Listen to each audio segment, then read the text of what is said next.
Hello, everyone. I am Martina Somorjai, a sexologist, and you are currently watching the dress rehearsal for the psychotherapy conference. I am preparing with this presentation. Since 2016, I have been working as a full-time sexologist, both offline and online, the latter being necessary from the start, due to the overrepresented rural and foreign clients. I deal with various sexual problems, and I have specialized in porn addiction.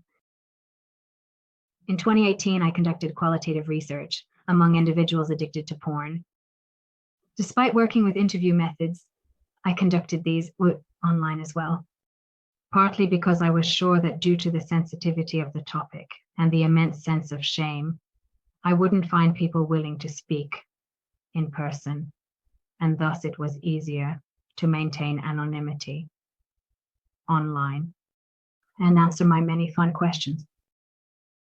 I published the results and part of the methodological recommendations last year in my book titled How Porn Addiction Was Treated.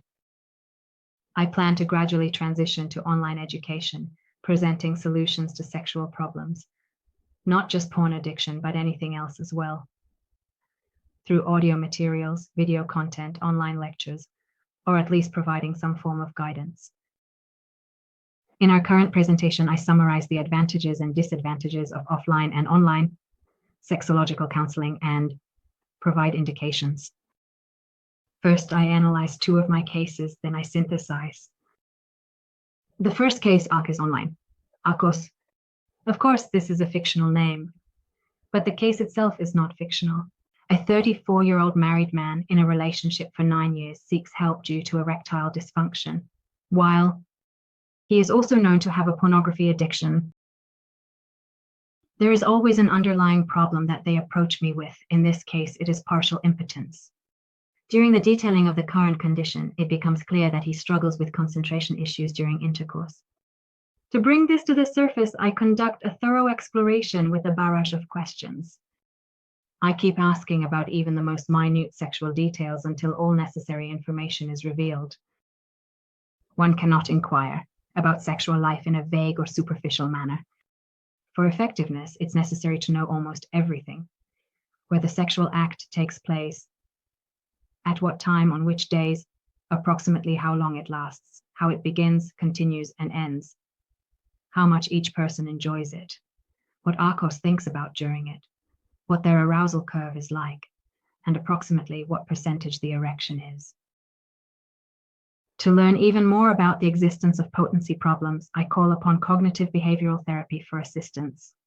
He needs to log the erections and send the data before consultation so that I can analyze them and look for correlations. It turns out that he uses potency enhancers and is already dependent on them, which is characteristic of many men today. They don't even realize it and start becoming dependent on Viagra and similar substances. Without them, they can no longer achieve an erection. Therefore, I immediately prohibit him from using this substance. During this first session, I also inquire about the relationship.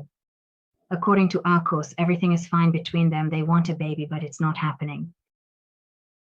During our second session, I conduct an anamnesis. I want to know everything related to love and sexuality, from birth to the present day. If necessary, I also map out information going back to the grandparents. I don't find any significant trauma in Akos's past, nothing that would explain the minor police complex and performance anxiety that later comes to light. Clearly, all his issues are related to sexuality. The only interesting thing is his inexperience. His wife is almost the first significant person in his life. This is when we turn to the presence of pornography viewing. He declares himself to be addicted. It's customary to ask the 15 questions typical for addicts, such as where he does it, how he masturbates, how he watches the films, what he watches, on which platform he watches, how much time he spends on it, and detailing these with questions. I commend him for giving up the potency enhancer. Due to cross-addiction, I don't burden him with quitting porn immediately as well. During the third session, I already invite his wife in. This is the only occasion when they can appear together. With couples, I mostly hold a single joint session aimed at the leader. It's rare to have more than that. In my methodology, it's not advisable to listen to them together. There are several reasons for this, and if there's time, I'll elaborate on them. Among the issues, a strong focus is placed on difficulties with having children. I determined that his wife is pressuring him, and he experiences a lack of self-confidence because he cannot father a child. I observe how they sit in front of the camera. The supposedly good relationship seems cold to me. Since I cannot provide honest feedback in front of the couple, I ask his wife to schedule a separate ad session with me. The meeting with his wife is to delve deeper into their relationship, and this is when the essence becomes clear. Arcos is selfish. He provides neither intimacy nor sexual pleasure. His wife has already resigned to this. She just wants a baby. I ask her to refrain from mentioning the word child in front of her husband for now, and she promises. Instead, I suggest topics that promote intimacy and openness. In the next session with the husband, my goal is to bring selfishness into focus without explicitly stating it. I guide him by asking roundabout questions that confront him with the fact that someone who behaves this way with their wife in bed is indeed selfish. Fortunately, he gets the hint. This is when he realizes that he is selfish. This is the dramatic climax of our joint work. This coincided with his porn addiction, which I also categorize. In this case, the category is non-sexual, reason, fish group, suppressed emotions, inhibition in expressing emotions, group of people with low acceptance. I established the categories and the associated groups. Each group requires a different method to be effective. You can read about the method in my book titled, This is How You Handle Porn Addiction. In Arcos's case, the goal will be emotional development. Arcos will also need to dynamically change his approach with his partner, starting, conducting, and ending sexual encounters differently. Simultaneously, I'm also treating him with my own self-confidence boosting method, as the lack of self-confidence has developed as a consequence of partial impotence and infertility issues. Thus, all of his problems are being addressed simultaneously. He is a moderately severe addict, someone who is resilient and responds well to these methods. As his development progresses, his relationship deepens, he increasingly turns away from pornography and almost imperceptibly stops it. I really love it when my clients quit without even noticing. It happens that during several consultations, pornography doesn't even come up. And when I ask, they tell me they haven't watched it for months, So in Arcos's case, I can say that we managed to solve multiple problems at once with the help of online consultations alone. He describes our work together differently, which can be read on my website in the feedback section under the 34-year-old man. My second case is Laios, whom I treat offline in 5 sessions. Also from 2018, I intentionally chose 2 clients from the same year so that it cannot be said that I had more knowledge in a later year. The person I named Laios here is a 42-year-old man, single for 8 years, who comes with difficulties in meeting people and failures in forming relationships, not suspecting that his problem is caused by porn addiction, as he has not yet heard about addiction. Currently in 2021, everyone knows it exists. But in 2015, when I noticed the phenomenon, I still had serious professional debates, even in 2017, 2018. But fortunately today, this condition is recognized. So one might think an easy case is coming, as Laios is only using my dating guru service. However, it turns out that Laios not only has a pornography addiction, but also a cross addiction to video games and numerous psychological issues. He is a severe addict who spends 6 to 8 hours a day indulging in his addictions and masturbates to pornography an average of 10, 15 times. I also consult with him for 60 minutes every 3 weeks. As part of the practice-oriented integrated methods, he also receives homework assignments between sessions.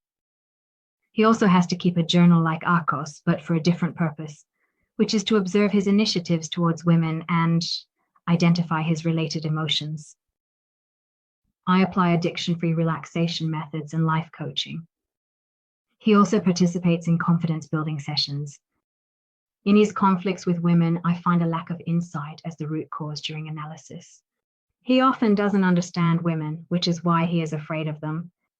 Therefore, I develop him through empathy monitoring roleplay. I impersonate different types of women, whether they are ones he knows or a potential subject at the library he visits.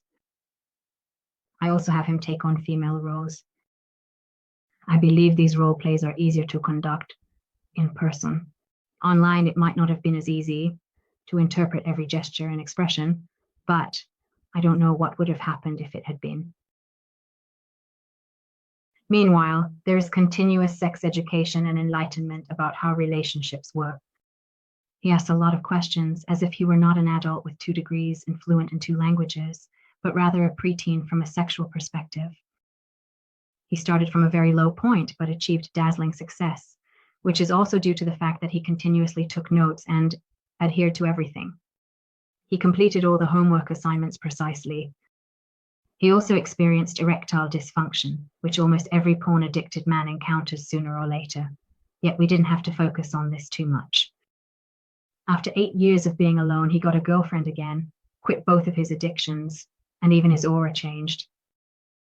He wrote an absolutely amazing feedback about how my treatment helped with his porn addiction from my factual book, and from my website, in which he listed 27 psychological issues that were resolved during our collaboration. Methodology. For mild porn addiction, sex education and cognitive behavioral therapy are recommended. They respond well to this. There is no such thing as a mild addiction, but I still use this term. I consider those to have a mild addiction who can stop quickly and easily. So, in my opinion, I don't classify a case as mild or moderate based on the background, but rather on the withdrawal phase in the process. There are actually many who can quit very easily. Do they prefer gradual tolerance or drastic reduction? For severe pornography addiction, I recommend analysis instead. Why? Because although they appreciate the advice, they are unable or unwilling to do homework. They lack the discipline and perseverance, or simply have weak willpower, which is further weakened by watching pornography. However, the usefulness of a method depends not only on the severity of the condition, but also on the personality type. For example, for some people, only analysis is effective. One such type is someone who doesn't like being told what to do, like a leader, although they don't necessarily have to be a leader, as there are people like this in general. In cases of severe porn addiction, with personality types that are difficult and slow to develop, and in porn addicts where the gray matter and white matter have already been significantly damaged, and attention, concentration, disturbance, brain fog, they mostly need ventilation and listening. Task-focused counseling and cognitive behavioral therapy are not always effective for them, although there are exceptions. They rather need brain-regenerating methods such as mindfulness, but very rarely the exception, because even though they masturbated 10, 15 times a day, they were always able to perform outstandingly at their workplace and also during one of the operations. The methodology also includes complete tolerance towards what is heard and not believing in the client's fantasy world. Perhaps this should not have been necessary. My method also includes special communication. I cannot present this at the conference. I wrote about it over 5 pages in my book. I believe over 5 pages. Question bomb. During a consultation, I might ask up to 30 questions, and very quickly, in a particularly dynamic way. So they have to open up. This is very necessary for reserved people. Stretching, stress relief, for those who are severely or moderately affected. Sometimes I also depend on the environment. In such cases, stretching areas. I like to teach techniques that need to be practiced at home. In summary, I am definitely an advocate of online and phone consultations. I don't see any disadvantage in conducting septology consultations online. Thank you for your attention.